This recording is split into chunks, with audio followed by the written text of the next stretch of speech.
Hello, I'm Roger Bisbee from the Skill Builder channel, and I just want to give you a quick update into what we think we might have achieved with our initiative to get everyone to write into their MPs and their local crime commissioners and anybody they think might be interested to protest about tool thefts from vans. We've had some good response, I would say. I'm a bit disappointed that we had so many comments on the bottom of that video from people going, "You're wasting your time, the police aren't interested, the government's not interested," and so on and so on. And I fully appreciate the fact that we all experience lethargic responses from police officers who don't bother coming around investigate these things, and that politicians don't want to know. Now, I have written to my own local, Crispin Blunt, my local politician, and I have yet to receive a response from him. And that is now well over 2 weeks. So, you know, I can understand that a lot of you will feel that similar frustration having written to your MPs and had no response. But some MPs have responded, some of them have responded very well indeed.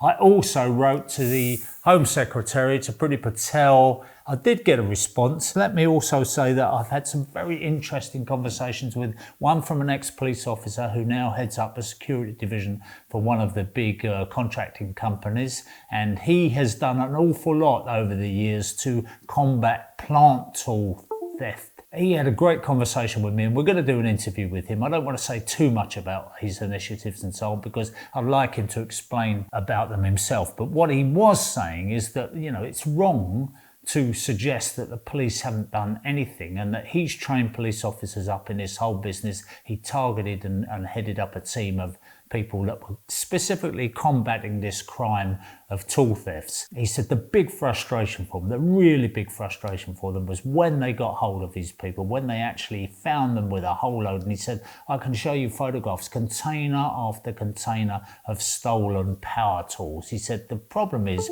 that we couldn't seize those because we couldn't prove they were stolen. What he's really talking about is the fact that the tools weren't marked up. So I think the big message going forward, even if you don't stay to listen to the response from the Home Office, the big message is that we have to mark up our tools, because without that, they can't go to the market stalls. They can't go to these.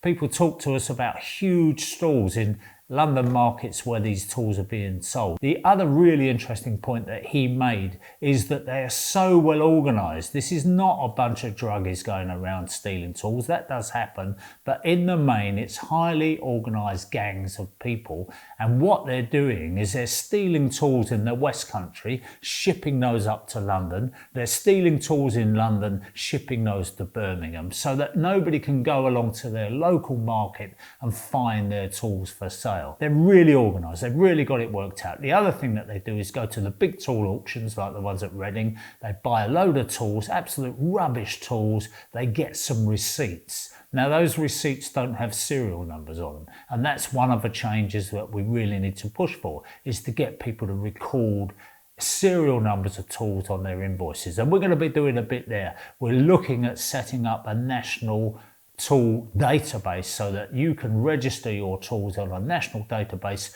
which will be searchable by the police or by any member of public that just wants to know where these tools come from. And if we've got that, we really have got something significant going on. Now, it's not going to happen overnight. We're not going to stop tool thefts altogether, but if we can reduce them, if we can save some people becoming multiple victims to this crime, I think it's worth pursuing. And despite the fact that some of you are just trying to discourage me and say you're wasting your time, mate, I'm going to continue, because why wouldn't I? I personally believe that there's some mileage in this. So let's have a look at this. This comes from the Home Office, as I say, somebody writing on behalf of Priti Patel. The government is tackling acquisitive crime as a priority and is committed to reducing the ability for criminals to profit from stolen goods.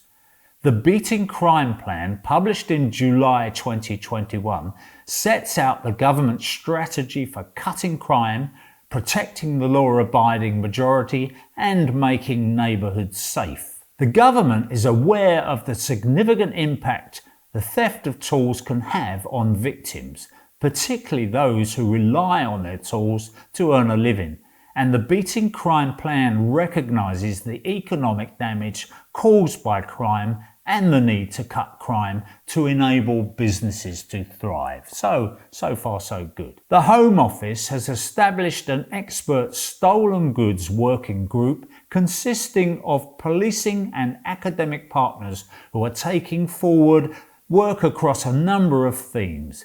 These include actions to identify where and how stolen goods are sold, examining ways to ensure property is marked, identifiable and traceable, and exploring ways to encourage increased enforcement from police and due diligence checks by second-hand goods traders. So basically they want to go and check where these tools are being stolen from. Now, the Home Office is also working closely with the police and motor and insurance industry representatives through a national vehicle crime working group to take forward a program of work to tackle vehicle-related thefts. This includes consideration of how to effectively prevent and deter theft from vehicles, including vans. That's nice of them. We are also working to help police forces increase the knowledge and skills of their officers. Good idea. Going to train police officers. A network of vehicle crime specialists has been established across each police force in England and Wales to ensure forces share information about emerging trends and to better tackle regional issues. So they're going to find out how the vans are being broken into, and they're going to share that information, much the same sort of thing that Jeff Scott is already doing on his Sussex installation website and through his app. To ensure the police have the resources they need to tackle crime, the government is recruiting an additional 20,000 police officers by March, that's not long away, 2023. As at 30th of September 2021, the police have recruited an additional 11,053 officers towards the uplift. The Safer Streets Fund, the government's flagship crime prevention programme, is supporting areas across England and Wales disproportionately affected by acquisitive crimes such as burglary and theft, to invest in proven crime prevention measurements which include street lighting, CCTV and ANPR cameras, which is the number plate recognition. The government has invested £45 million across the first two rounds of funding, and details of future Safer Streets funding will be announced in due course. So we note the assertion that the sentence for handling stolen goods has been downgraded, and I can reassure you that this just isn't the case. Under the Theft Act 1968, those who steal property such as tools could face a maximum penalty of 7 years if convicted. And those convicted of handling stolen goods could face a maximum penalty of 14 years, so twice as much. When determining an appropriate sentence, a court may consider the additional negative impact on victims when the property stolen is relied upon to earn a living. The sentencing guidelines for theft, published by the Independent Sentencing Council, require courts to assess the level of harm caused when determining the offence category.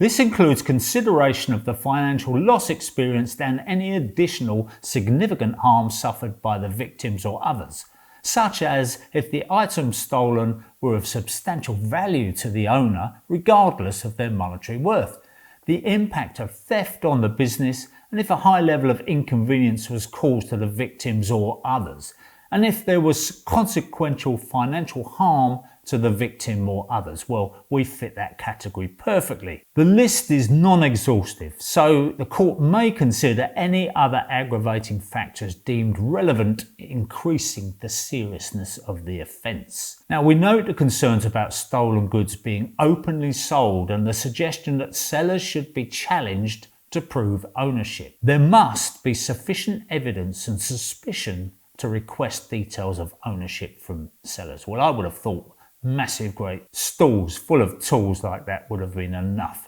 to arouse suspicion, but there you go. So here's the crucial bit. That is why it is important for tools to be appropriately marked and registered on a property database. This provides a basis from which police can conduct the necessary checks to identify stolen goods, verify ownership via the third-party database, and return to the rightful owners. There are other practical steps owners can take to protect their property, such as not leaving tools in vans overnight. Well, we know about that. It's difficult if you live in the top floor of a flat with no lift, or you haven't got room to clutter up your hall every night with your van's contents, but there you go.